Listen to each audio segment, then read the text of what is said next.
Donc bonsoir à toutes et à tous. Aujourd'hui, j'ai décidé d'aborder un sujet des relations toxiques parce que j'estime que c'est important d'en parler, surtout quand on présente un trouble limite, parce que ce sont un genre de c'est un genre de relation qu'on peut rencontrer quand on est plutôt abandonnique. On peut rencontrer aussi des relations toxiques en n'ayant pas de pathologie particulière et qui peuvent aussi nous détruire. Mais on va dire que la toxicité d'une relation aura plus d'impact chez des personnes qui présentent un trouble limite. Donc une relation toxique en général, moi je vais parler plutôt des relations avec des manipulateurs que vous pouvez rencontrer.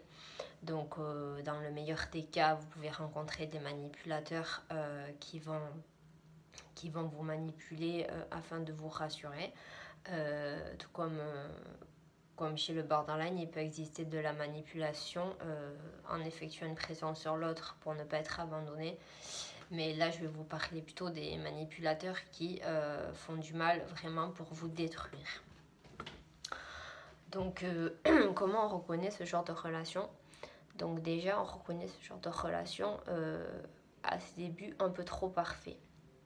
Donc, étant donné que quand on a un trouble limite, on a tendance à idéaliser énormément la personne et on a un besoin incroyable, vraiment insatiable d'affection et d'amour, eh bien, ces personnes-là, les manipulateurs, vont flairer ce besoin d'amour et d'affection très très important chez les personnes atteintes du trouble borderline. Donc, ils vont jouer avec ça.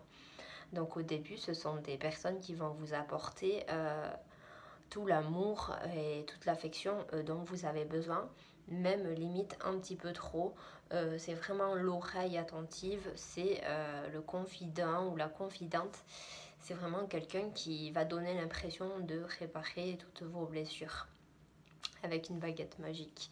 Sauf qu'en fait, c'est pas une baguette magique avec des super pouvoirs, c'est plus quelqu'un qui va vous jeter un mauvais sort. Pourquoi? Parce qu'on reconnaît une relation toxique aussi au fait que quand on s'attache à cette personne-là, on remarque toujours que cette personne va commencer à prendre ses distances. Et qui dit prendre ses distances dit jouer sur les failles abandonniques et qui va déclencher des angoisses d'abandon. Donc c'est là en fait où la relation va devenir vraiment toxique. Il faut savoir aussi que ces personnes-là peuvent aussi vous blesser en remettant en question votre propre être, ce que vous êtes au plus profond de votre âme, puisque à leurs yeux vous ne serez jamais assez bien. Elles vont vous faire des remarques plutôt rabaissantes et vraiment désobligeantes qui vont vraiment vous faire douter de vous-même. Donc c'est vraiment une relation qui vous a tiré vers le haut, du moins c'est l'illusion que vous êtes donnée au départ et qui au final va vous détruire, mais vraiment détruire. Vous allez sortir de là, vous allez être vraiment ravagé. Et déjà qu'il y a un problème d'identité chez les borderline, là c'est terminé quoi. La personne sort de là en étant vraiment ravagée et elle ne sait même plus qui elle est. Donc pourquoi on en arrive là? Pourquoi on arrive à des extrêmes comme ça? Pourquoi on se laisse entraîner dans ce genre de relation? Moi je vais vous dire, je pense que ce genre de relation s'apparente plutôt à une dépendance, à une drogue. Donc admettons que le manipulateur est une drogue. Admettons que nous avons besoin de notre dose pour pouvoir pallier notre manque affectif. Cette personne-là va vraiment nous combler au début. Et moi je dis toujours que le manipulateur est un dealer qui nous délivre, notre dose pour nous rendre dépendants. Donc c'est exactement l'image que j'ai de ces gens-là. Et ils sont totalement malsains, même si je pense qu'il faut aussi regarder le vécu de la personne et s'ils sont devenus manipulateurs pervers à ce point, c'est qu'il y a eu aussi de la souffrance chez eux, sauf que eux, au lieu de se tourner vers la sagesse et le développement personnel, ils ont décidé la voie des ténèbres et faire du mal autour d'eux. Parce qu'ils ont besoin de rabaisser les autres. Eux se sentent mieux quand vous êtes plus mal. Il suffit que vous vous sentez bien pour qu'eux ne se sentent comme des moins que rien, puisque vous verrez que ce genre de personne déjà va vous laisser tomber peut-être plusieurs fois, mais reviendra une fois que vous aurez réussi à reconstruire votre vie, voire rencontrer quelqu'un d'autre, parce que vous remarquerez que votre bonheur peut énormément déranger ce genre de personnes.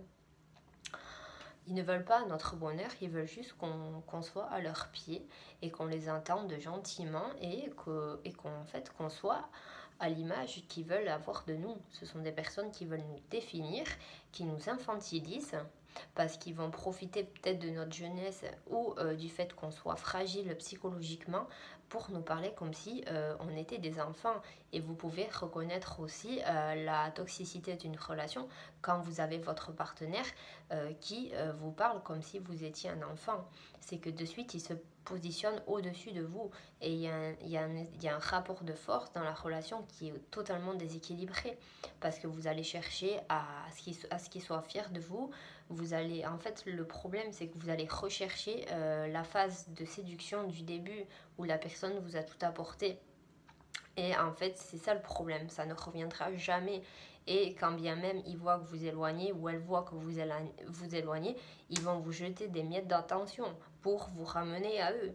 Et c'est vraiment, mais vraiment, enfin, vous allez courir, vous allez vous mettre plus bas que terre pour avoir des miettes d'affection et d'amour parce que vous croyez en cette personne et vous dites que ça redeviendra comme avant.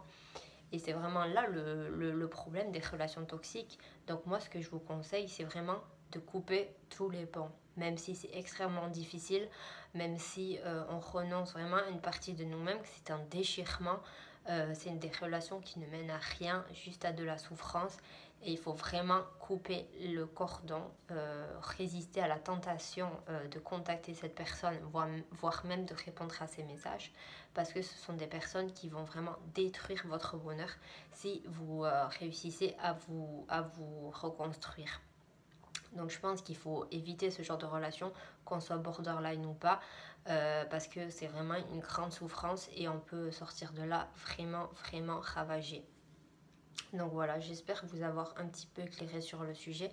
Je sais que c'est difficile de se séparer de ce genre de personnes, mais dites-vous bien qu'on ne peut pas construire de relations stables, et d'autant plus quand on est borderline, on a besoin de quelqu'un de prévenant, de rassurant. Donc faites attention au début quand vous avez une personne qui se présente justement comme l'âme sœur en fait, parfaite. Hein. Bien qu'il y ait des gens qui sont très bien au début comme tout au long de la relation, il faut se méfier de ce genre de relation-là. Donc voilà, j'ai fini cette vidéo, j'en ferai d'autres. Et je vous dis bonne soirée ou bonne journée à toutes.